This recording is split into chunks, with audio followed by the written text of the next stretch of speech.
Good morning students. कल हमने study किया था सीरीज एलसीआर सर्किट और उसके special case AC resonance curve के बारे में पढ़ा, हमने शार्पनेस ऑफ ग्राफ के बारे में पढ़ा। आज आपकी Q value of the AC circuit.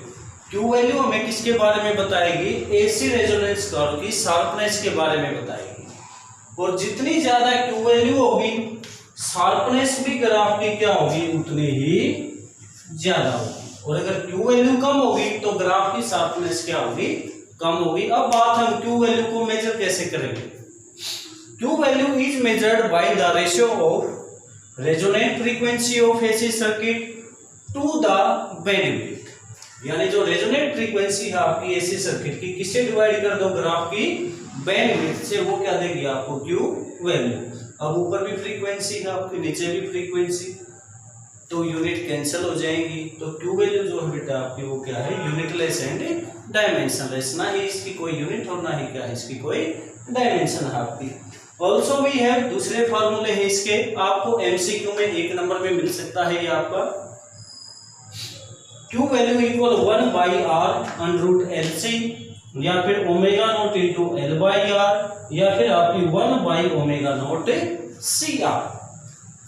अब इसकी इंपॉर्टेंस क्या है, क्या फायदा है इसका, या जो हमने सीरीज एलसीआर सर्किट पढ़े क्या फायदा है उनका आपका। तो importance of Q value, Q value की इंपॉर्टेंस किस में होती है आपकी, रेडियो रिसीवर में और टीवी रिसीवर में। जो रेडियो रिसीवर या टीवी रिसीवर है वो केवल कौन सी वेव को रिसीव करेगा, वेव का मतलब है चैनल।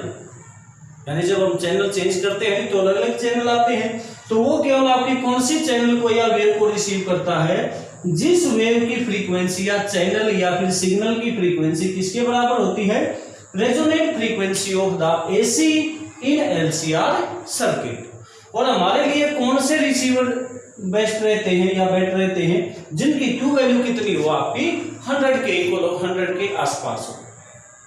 अब हम अलग अलग चैनल या अलग अलग सिग्नल आपको कैसे मिलता है वो देखिए।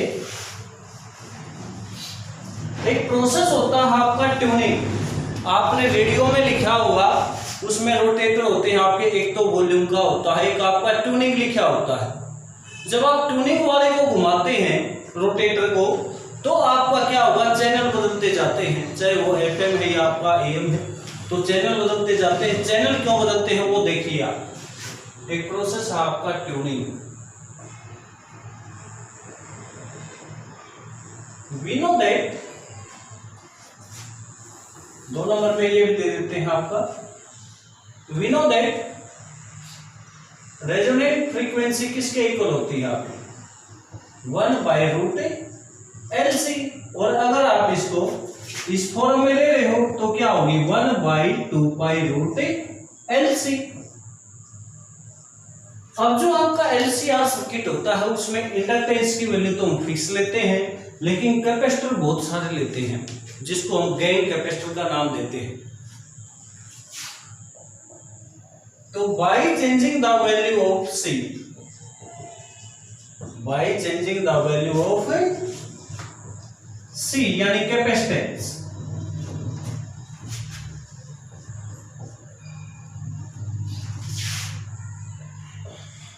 वीक कैपेसिटेंस किसमें, in gang capacitor, in gang capacitors.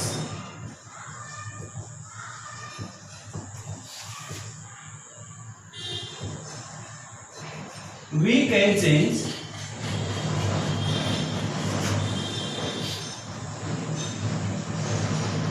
resonant frequency of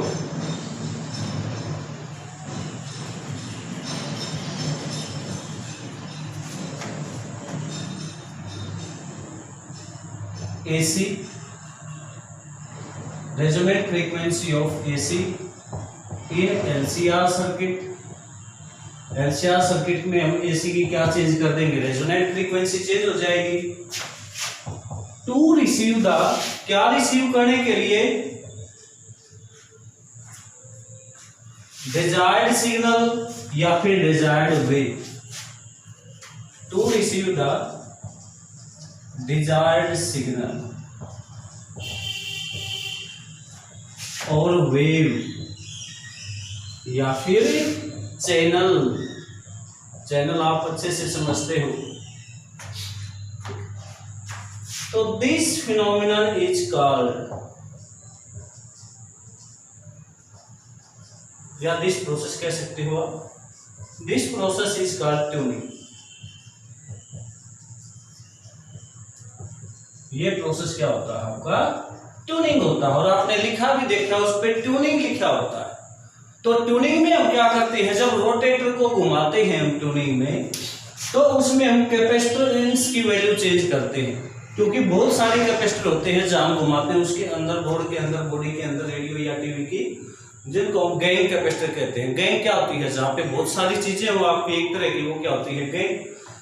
तो उसमें अगर हम ट्यूनिंग वाले बटन को घुमाएंगे रोटेटर को, तो कैपेसिटेंस चेंज होगा। कैपेसिटेंस चेंज होगा तो आपकी रेजोनेंट फ्रीक्वेंसी चेंज होगी। और रेजोनेंट फ्रीक्वेंसी चेंज होने से आपका सिग्नल क्या होगा, जो आप रिसीव करे हो चैनल, वो भी चेंज हो जाएगा। क्योंकि रिसीवर केवल उस सिग्नल को रिसीव करेगा जिसकी फ्रीक्वेंसी आपकी रेजोनेंट फ्रीक्वेंसी के बराबर होगी। तो ये था हमारा अबाउट द इंपॉर्टेंस ऑफ के वैल्यू या फिर ट्यूनिंग पढ़ी हमने, या सीरीज एलसीआर सर्किट यूज हुआ यहाँ पे आपका। नेक्स्ट पढ़ेंगे हम, तो नेक्स्ट है बेटा आपका graphical relationship between frequency and capacitive reactance. Capacitive reactance और फ्रीक्वेंसी में रिलेशन बताना है हमने। और दूसरा इंडक्टिव रिएक्टेंस यानी एक्सएल और फ्रीक्वेंसी में रिलेशन बताना है हमने। तो कैपेसिटिव रिएक्टेंस और फ्रीक्वेंसी का निकालते हैं। We know that capacitive frequency क्या होती है आपकी, 1/ωc। ओमेगा की वैल्यू कितनी है आपकी, 2π न्यू। ओमेगा क्या होता है आपका, 2π न्यू। अगर ये पुट कर देंगे तो ये होगी 1/2π न्यू सी। अब आपकी x inversely proportional to frequency, inversely proportional हो जाएगी फ्रीक्वेंसी की आपकी। इनवर्सली प्रोपोर्शनल है कितनी पावर के, 1 पावर के। तो ग्राफ क्या होगा आपका, स्ट्रेट लाइन। ये एक्स एक्सिस ले लिया हमने, और ये आपका वाई एक्सिस, ये ओरिजिन। एक्स के अलोंग ली है हमने फ्रीक्वेंसी, किसी फॉर्म में ले सकते हो आप, रोटेशनल फ्रीक्वेंसी या एंगुलर फ्रीक्वेंसी ओमेगा। ये है आपकी एक्स सी। कैपेसिटिव रिएक्टेंस इनवर्सली प्रोपोर्शनल है, तो फ्रीक्वेंसी ज्यादा होगी तो कैपेसिटिव रिएक्टेंस कम होगी, और फ्रीक्वेंसी कम होगी तो कैपेसिटिव रिएक्टेंस क्या होगी, ज्यादा होगी आपकी। तो ग्राफ आ जाएगा आपका, graph is a straight line A be with the negative slope. Decreasing है तो स्लोप क्या हो जाएगा आपका, नेगेटिव हो जाएगा आपका। फिर आपका ऐसे ही इंडक्टिव रिएक्टेंस और फ्रीक्वेंसी फॉर्मूला लिख लेंगे हम। एक्सएल इक्वल ओमेगा एल, तो XL directly proportional to frequency. अगर एल की जगह हम 2π न्यू पुट कर देंगे, ओमेगा इक्वल 2π न्यू, तो आपकी इस फ्रीक्वेंसी के डायरेक्टली प्रोपोर्शनल हो जाएगी। तो डायरेक्टली प्रोपोर्शनल अगर है, एक्स एक्सिस ये आपका, वाई एक्सिस ये ओरिजिन ले लिया हमने, ये आपकी फ्रीक्वेंसी एक्स एक्सिस के लोग, वाई के लोग हमने क्या ले ली, इंडक्टिव रिएक्टेंस। डायरेक्टली प्रोपोर्शनल है तो फ्रीक्वेंसी बढ़ेगी तो इंडक्टिव रिएक्टेंस बढ़ेगी, फ्रीक्वेंसी कम होगी तो इंडक्टिव रिएक्टेंस भी क्या होगी, कम होगी।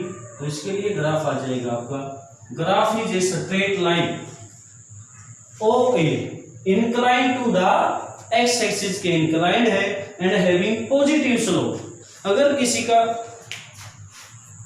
दो क्वांटिटी के बीच में आपका ग्राफ स्ट्रेट लाइन आ है और वैल्यू इंक्रीज हो रही है तो स्लोप पॉजिटिव होता है, और वैल्यू डिक्रीज होती है तो स्लोप क्या होता है आपका, नेगेटिव। तो ये थी हमने जो पढ़ा आज के graphical relationship between frequency and inductive capacitive reactance, और graphical relationship between inductive reactance and frequency. ये आपका 3 मार्क्स में दे सकते हैं, आया है पहले 2-3 बार ये आपका।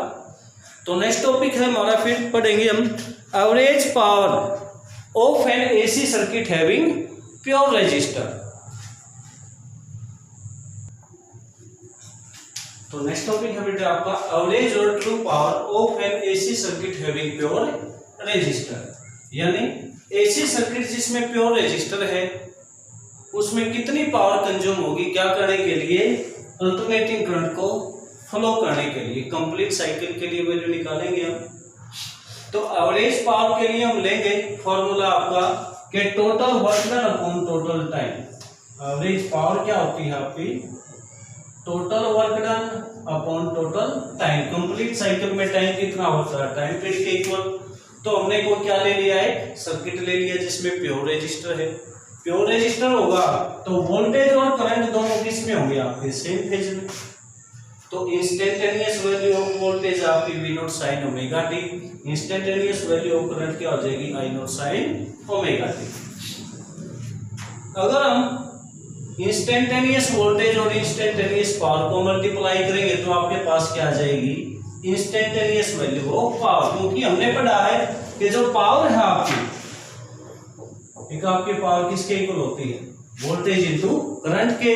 अगर करंट वोल्टेज इंस्टेंटेनियस तो पावर भी इंस्टेंटेनियस आएगी हमारी। V और I की ये वैल्यू पुट कर दो यहाँ पे, V नोट I नोट आगे लिख लिया हमने, sine omega T into sine omega T, sine square omega T. अब हम क्या निकालेंगे, वर्क डन निकालेंगे एसी सोर्स के कारण कितने टाइम तक करंट को फ्लो करने के लिए, dt टाइम के लिए। अब हमें पता है वर्क डन क्या होता है आपका, पावर इनटू टाइम। तो स्मॉल टाइम के लिए वर्क डन लें, करंट फ्लो होगा तो वर्क डन भी कम होगा स्मॉल टाइम के लिए। तो dw हो जाएगा आपका P instantaneous into dt। P instantaneous की वैल्यू पुट कर दो इक्वेशन 3 से, V not I not sine square omega into dt। अब ये वर्क डन कितने टाइम के लिए, स्मॉल टाइम, dt हमने किसके लिए निकाला है, कंप्लीट साइकिल के लिए। कंप्लीट साइकिल में टाइम कहां से कहां चेंज होगा, 0 से टाइम पीरियड t तक। तो इंटीग्रेशन कर देंगे इसका हम, जो स्मॉल वर्क डन आ रही है इक्वेशन 4 से, w equal integration dw, value put कर दो ये। और v not I not constant है, 12 आ जाएंगे आपके। अंदर क्या बचा आपका, साइन स्क्वायर ओमेगा टी का इंटीग्रेशन, लिमिट लगा दी 0 से टाइम पीरियड। तो यह आ गया आपका W equal V note I note into T by 2। क्यों आया ये आपका t बाई 2, बिकॉज इंटीग्रेशन की वैल्यू क्या होती है आपकी, 0 से टाइम पीरियड की लिमिट में t बाई 2। इसको आपने कंप्लीट सोल्व करने की जरूरत नहीं है, 3 मार्क में क्वेश्चन दे देते हैं, रेयर चांस है 5 में भी दे दे बेटा, बाई रखा आपका। तो ये वर्क डन आ गया। हमने एवरेज पावर निकालनी है, we know that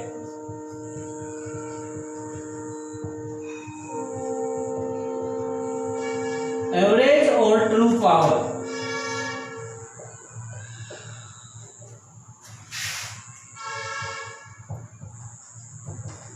is given by, ये हो जाएगी आपकी W बाई टी। W की वैल्यू पुट करो, V note I note into T by 2, और नीचे t है, ये आपका t से t कैंसिल हो जाएगा ये। तो ये आ गया आपका V note I naught by 2। अब 2 को चेंज कर लेंगे हम, V नोट बाई रूट 2 लिख लिया into I naught by root 2। अब V नोट बाई रूट 2 क्या होती है आपकी, इफेक्टिव वैल्यू ऑफ वोल्टेज, या फिर RMS वैल्यू, या फिर विर्चुअल वैल्यू। यह आ गया आपका,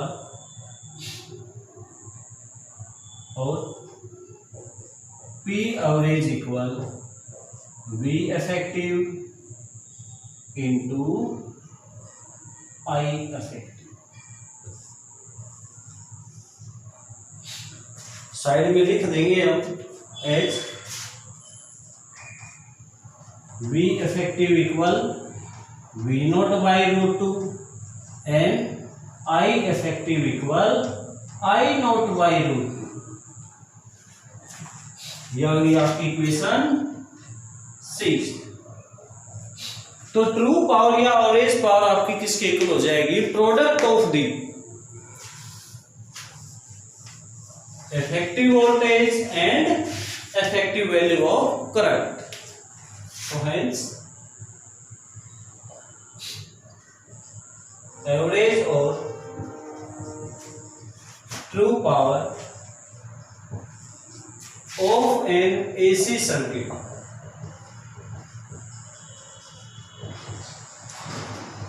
having pure resistor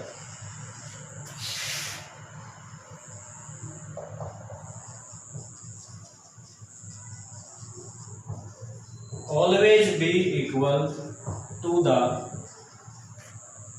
product of किसकी प्रोडक्ट के इक्वल होगी आपकी